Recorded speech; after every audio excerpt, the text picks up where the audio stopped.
Je, upo sawa na sasa? Watakwambia jinsi dunia ilivyoharibika sasa. Ule upendo uko tena, chuki imejaa, mauaji nje. Imekuwa ni rahisi sana mke kumuua mume, mume kumuua mke, hata akamfungasha kwenye kiroba akamtupia huko, watoto kuuawa. Upendo umepotea. Ndio alama za nyakati za mwisho. Tumeambiwa nyakati za mwisho upendo wa watu wengi utapoa, na ndicho ambacho tunakiona sasa. Mioyo ya watu imekufa, utu haupo tena, upendo haupo tena. Sasa hivi ukipita barabarani, kichochoroni, ni bora ukutane na mnyama kuliko kukutana na mtu. Ukimwona mbele yako huna amani, hofu imekujaa, una wasiwasi, nini litakayotokea, ama yeye ama mimi. Kwa sababu ya nini? Nyakati za mwisho ambazo zilitabiriwa, upendo wa watu wengi utapoa. Bwana Yesu asifiwe. Kwa nini? Kwa sababu ya dhambi. Dhambi ilipoingia ikaleta uharibifu, ikaua mioyo ya watu. Bwana Yesu asifiwe. Bwana Yesu apewe sifa. Tuko na muda mchache sana, majira yamekaribia sana, muda umekaribia mno. Wakati wa wokovu ni sasa, wakati wa kubadilika ni sasa, wakati wa kumrudia Bwana ni sasa, wakati wa kuokoka ni leo. Usisubiri kesho, kwa maana haujui kesho yako itakuwaje. Bwana Yesu asifiwe. Biblia inasema, nasimama mlangoni nabisha. Waraka wa kwanza, waraka wa pili wa Korintho 6:2. Neno la Mungu linasema wakati wa wokovu ni sasa, wakati wa kukubalika ni sasa, wakati wa wokovu ni leo, wakati wa wokovu ni sasa. Usisubiri kesho, kwa maana haujui kesho yako itakuwaje. Badilika leo ndugu yangu.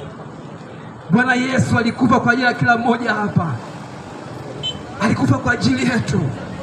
Aibu ikampata msalabani kwa ajili yangu, kwa ajili yako, akamwaga damu pale msalabani, akamaliza, akaharibu nguvu ya dhambi kwa ajili yangu na kwa ajili yako, akaharibu nguvu ya mauti kwa ajili yangu, kwa ajili yako, ili mimi na wewe tuweze kupata urithi, tuweze kupata uzima wa milele. Bwana Yesu asifiwe. Wakati wa wokovu ni sasa. Baba yangu, mama yangu, hii ni sauti nyakati za mwisho. Hii ni sauti ya injili ya nyakati za mwisho. Hii ni sauti ya habari njema nyakati za mwisho. Geuka leo, mrudie Bwana. Geuka leo, geuka sasa mama, geuka sasa baba yangu, kijana mwenzangu, geuka sasa, mrudie Bwana Yesu. Wakati wa wokovu ni sasa. Bwana Yesu asifiwe. Alikuja kwa kila mtu, hakuja kwa dini fulani, alikuja kwa kila mtu, ili kila atakayemwamini, kila atakayemwamini aweze kupata uzima wa milele. Ufunuo 3:20 na kwenda kumaliza. Bwana Yesu asifiwe. Ufunuo 3:20. Tuone hapo neno la Mungu linasemaje. Wana wa Mungu, wokovu ni wa mtu binafsi, wala usiogope. Wokovu ni wa mtu binafsi, wala usiogope. Atakaye kwenda kwenye lile ziwa la moto sio baba, sio mama, sio rafiki yako, ni wewe mwenyewe, mbele ya hukumu, mbele ya uharibifu. Kila mmoja matendo yake atapatana naye. Bwana Yesu asifiwe. Usiogope kuokoka kwa kumpata Yesu, usiogope kumkiri Yesu, usiogope kugeuka kwa sababu ya rafiki, kugeuka kwa sababu ya wazazi. Wokovu ni maisha mtu binafsi. Bwana Yesu asifiwe. Na hapo tunaona kuhitimisha kwa Ufunuo 3:20. Neno la Mungu linasema, neno la Mungu linasema, tazama nasimama mlangoni nabisha. Mtu akisikia sauti yangu na kufungua mlango, nitaingia kwake, nami nitakula pamoja naye na yeye pamoja nami. Tazama nasimama mlangoni. Bwana Yesu asifiwe. Bwana Yesu anagonga mlangoni.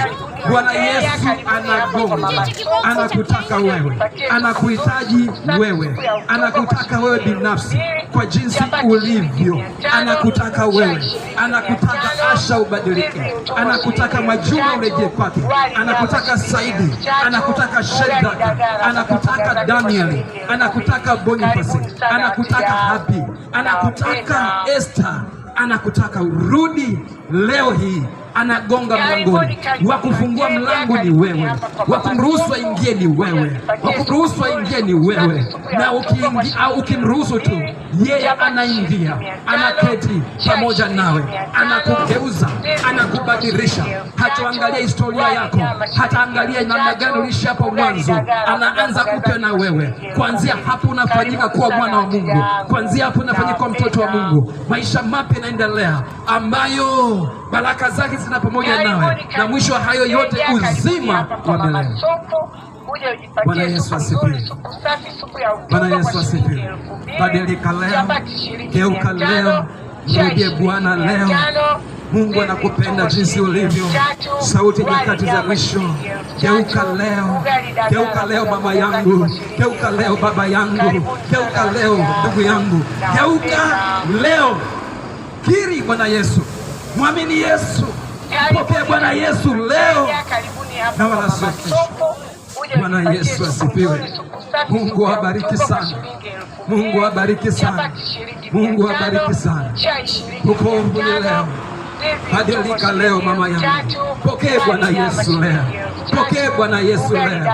Anagonga, anakuita, anakutaka wewe binafsi, anakutaka leo, anakutaka leo na wala sio kesho.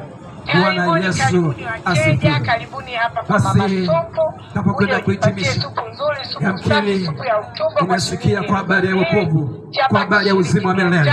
Tumejifunza hapo kwa namna ambavyo matendo ya mwili hayatamwingiza mtu mbinguni, matendo ya uharibifu, uasherati, uzinzi, ukahaba, uovu, uongo na matendo mengine mengi ya mwili tumesikia hapo. Hakuna yatakayotuingiza katika uzima wa milele. Uovu kama hautaingia, bali yale matendo yaliyo mema katika jina la Yesu Kristo. Nini tunapaswa kufanya? Mwamini Bwana Yesu leo. Nini tunapaswa kufanya? Mkiri Bwana Yesu leo. Mfanye Bwana Yesu kuwa Bwana wako na Mwokozi wa maisha yako. Yeye ni njia